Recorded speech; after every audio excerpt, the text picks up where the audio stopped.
Have you ever wondered what happens inside hospitals after midnight? When the hallways are empty, the machines hum in eerie harmony, and only the night shift workers remain. Most people think of hospitals as places of healing, but those who work the late hours know the truth. These walls hold memories of suffering, fear, and death. And sometimes the things that die here never really leave. If you've ever worked a night shift, you know that strange feeling. The air gets thick. Shadows seem to move when you're not looking, and sometimes you hear things. Whispers, footsteps, soft breathing in an empty room. Maybe it's just exhaustion. Or maybe you're not alone. These are true hospital horror stories from night shift workers. Nurses, doctors, and security staff who have seen things they cannot explain. If you think you can handle it, read on. But don't be surprised if you start seeing things in the dark. Story 1. The Patient Who Never Left. I started working the night shift in the ICU a few months ago. It was a small hospital, nothing fancy, but the kind of place where death is a frequent visitor. Patients come and go, but sometimes they never really go.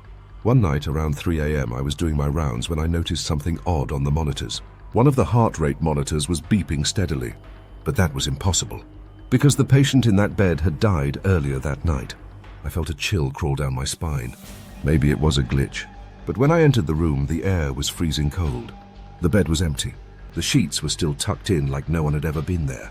Then the monitor flatlined again. I backed away slowly, my hands trembling. Just as I reached the door, I heard it. A faint wheezing breath. Right next to my ear, I ran. The next morning, I checked the security footage. No one had entered that room all night. But at 3:02 a.m. the camera glitched. And for just a second, in the darkness, there was a figure standing by the bed. Story 2. The Elevator to Nowhere. Hospitals have a lot of hidden places. Old wings, abandoned floors, rooms no one uses anymore. But sometimes those places don't stay empty. One night I was covering for the front desk nurse when I saw something strange. The elevator doors opened on their own. No one had pressed the button. At first I thought nothing of it, faulty wiring maybe. But then I noticed the screen. The elevator was going down. The problem? There was no basement. I stared at the numbers as they counted down past L1, L2, L3, but there was no level 3 below the hospital. Then, suddenly, the numbers stopped. The doors opened again. Inside, it was pitch black. And just before the doors closed, I saw something move. Something crawled toward me. I quit the next morning. Story 3. The Whispering Room.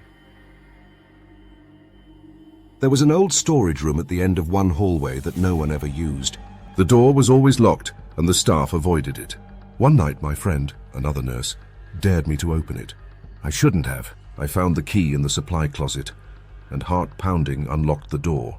The room was empty, just a few dusty beds and old equipment. Then I heard it, a whisper. "Help me!" The voice was right behind me. I spun around, but there was no one there. The air felt thick, heavy. I couldn't move. I couldn't breathe. Then the lights flickered, and in the mirror on the wall, I saw it, a shadowy figure standing right behind me. I slammed the door shut and ran. No one believed me, but a few weeks later, another nurse tried to go in. The door wouldn't open, as if something inside didn't want to let anyone in or out. Story 4. The child in the hallway. Pediatric wards are supposed to be full of life. But at night, when the halls are empty, they become something else entirely. I was walking down the hall around 2 a.m. when I saw a little boy standing in front of one of the rooms. "Hey buddy, are you lost?" I asked. He didn't respond. He just stood there staring at the wall. I stepped closer. That's when I noticed his feet weren't touching the ground. My breath caught in my throat. I took a step back. The boy slowly turned to face me. His eyes were black. Then he smiled and vanished. I called security, but they found nothing. But the patient in that room? She died later that night. Story 5. The morgue secret. Every hospital has a morgue.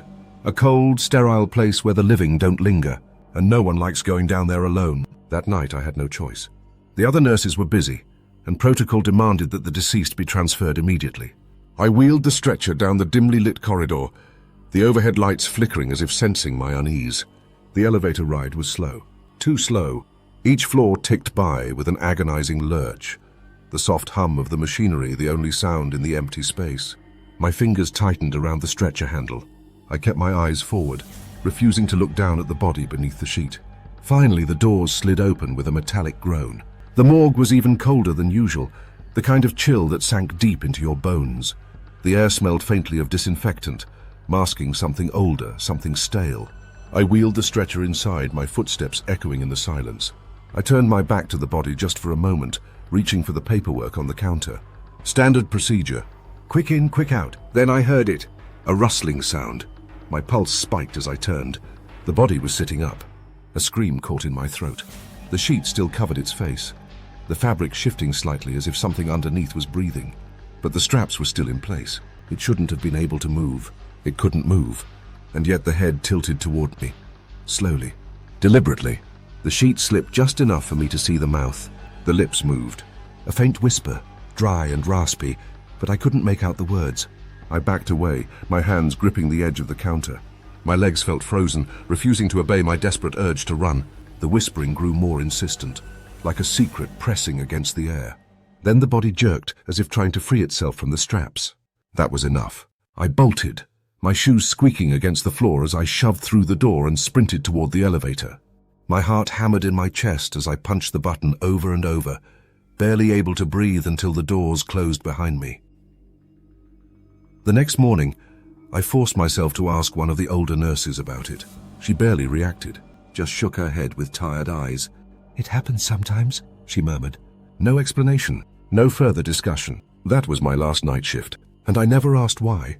Hospitals are places of life and death, and sometimes those who pass through never truly leave. If you ever work a night shift and feel like you're being watched, if you hear whispers in empty rooms, see figures in the dark, or feel a breath on your neck, don't look. Because once you see them, they see you too.